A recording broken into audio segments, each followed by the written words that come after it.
على رسوله الكريم أما بعد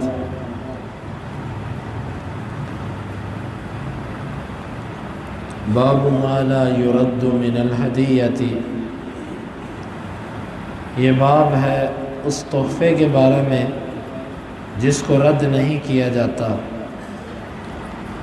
امام بخاری کہتے ہیں کہ ہمیں بیان کیا ابو معمر نے، وہ کہتے ہیں ہمیں بیان کیا عبد الوارث نے، وہ کہتے ہیں ہمیں بیان کیا عزرا بن ثابت الانصاری نے، وہ کہتے ہیں کہ مجھے بیان کیا ثمامہ بن عبداللہ نے، وہ کہتے ہیں دخلت علیہ فناولنی طیبا، وہ عزرا کہتے ہیں کہ میں ثمامہ بن عبداللہ کے پاس گیا، انہوں نے مجھے خوشبو دی اور کہنے لگے کہ کان انس رضی اللہ عنہ لا يرد الطیب، انس رضی اللہ عنہ خوشبو کو رد نہیں کیا کرتے تھے۔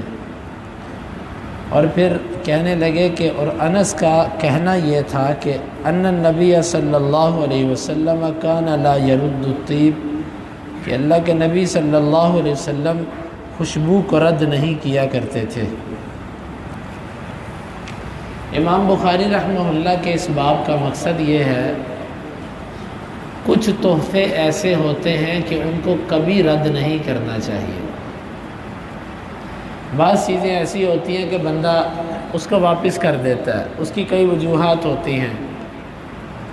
کوئی بندہ آپ کو اپنی حیثیت سے بڑھ کے تحفہ دے رہا ہے، آپ اس پہ شفقت کرتے ہوئے کہتے ہو کہ بھئی اب رہنے دو، آپ کی اتنی استطاعت نہیں ہے، گنجائش نہیں ہے، آپ یہ تکلف نہ کرو۔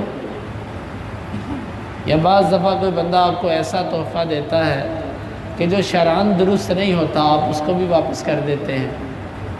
بعض دفعہ ایسا تحفہ ہوتا ہے جو چیز آپ استعمال نہیں کر سکتے، آپ اس کو بھی بعض دفعہ واپس کر سکتے ہیں۔ لیکن کچھ تحفے ایسے ہوتے ہیں کہ وہ واپس نہیں کیے جا سکتے۔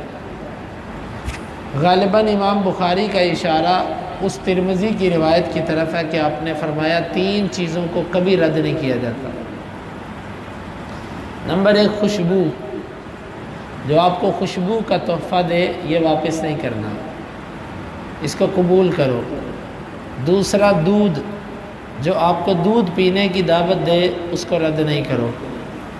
اور تیسری چیز تکیہ، جو آپ کو تکیہ دے ٹیک لگانے کے لیے، بیٹھنے کے لیے آپ کو کوئی چیز پیش کرے، آپ اس سے کو نہیں مجھے نہیں چاہیے۔ مثلاً آپ کہیں جاتے ہیں، کوئی بندہ آپ کو بیٹھنے کے لیے گدا پیش کرتا ہے، تکیہ پیش کرتا ہے، وہ کہتے ہیں نہیں جی ٹیک لگائیں، آپ کہتے ہیں نہیں چاہیے، رہنے دیں۔ حدیث میں آتا ہے اس کو رد نہیں کرنا چاہیے۔ تو یہ 3 چیزیں ہیں جس دعوت کو رد نہیں کیا جاتا، خوشبو کی دعوت کو، دودھ کی دعوت کو، تکیے کی دعوت کو۔ وہ ترمذی والی روایت امام بخاری رحمہ اللہ کی شرط پر نہیں ہے، لیکن امام بخاری نے باب باندھ کر غالباً اشارہ اسی روایت کی طرف کیا ہے۔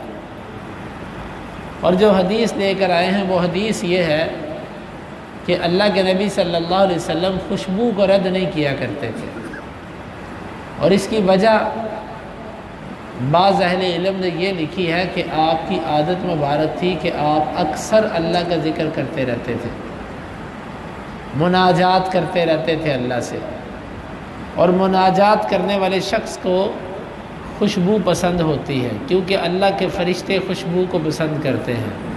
تو جو ہر وقت اللہ کے ساتھ تعلق میں رہے، اس کے پاس تقریباً ہر وقت فرشتے آتے ہیں، اور اس لیے آپ خوشبو کو پسند کرتے تھے کہ اللہ کے فرشتے میرے پاس ہوتے ہیں۔ لیکن یہ وجہ اتنی اہم نہیں ہے، کیونکہ اگر یہ بات ہوتی تو پھر یہ اللہ کے نبی صلی اللہ علیہ وسلم کے ساتھ خاص ہوتا، ایسا نہیں ہے۔ ابو داود کی حدیث میں اس کی وجہ بھی بیان ہوئی، آپ نے فرمایا کہ یہ قلیل المحملی، اس کا تحفہ دینے والے پر بوجھ بہت کم ہوتا ہے، سستی سی چیز ہے۔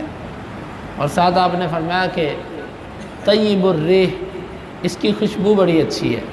2 فائدے ہیں خوشبو کے اندر، بو اچھی ہے، اور دوسرا تحفہ دینے والے کو زیادہ پیسے نہیں خرچنے پڑتے۔